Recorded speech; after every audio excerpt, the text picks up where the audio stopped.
dhe nuk kemi ende ndonjë ankesë sa i përket furnizimit me ujë të pishëm. Po, dhe Anita, sa i përket kësaj çështjes, pra ka pasur pak probleme në Poklek të Drenasit me ujë të pishëm, si qëndron furnizimi atje? Po në Poklek të Drenasit janë disa ndërtesa që uji, ata kanë probleme që jetojnë në kate të larta, prej katit të 7 e lartë. Mirë po duhet kjerë parasysh që ne kemi obligim ligjor, bazuar në gjitha rregulloret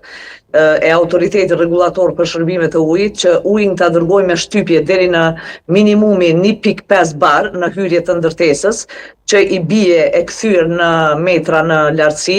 15 metra lartësi, dhe çdo gjë mbi 15 metra nuk e kemi edhe obligim ligjor, andaj konsumatorët që jetojnë në këto ndërtesa duhet të kenë pompat e tyre brenda ndërtesave në mënyrë që shtypja e ujit të shkojë edhe mbi katet e shtata. Por edhe lajmi tjetër i mirë sa i përket këtij fshati, ne jemi duke riparuar një stacion të pompave në Drenas dhe pritet që shumë shpejt të stabilizohet uji edhe në Poklek të Drenasit dhe në çdo zonë tjetër atje në Drenas, ku kanë probleme, sidomos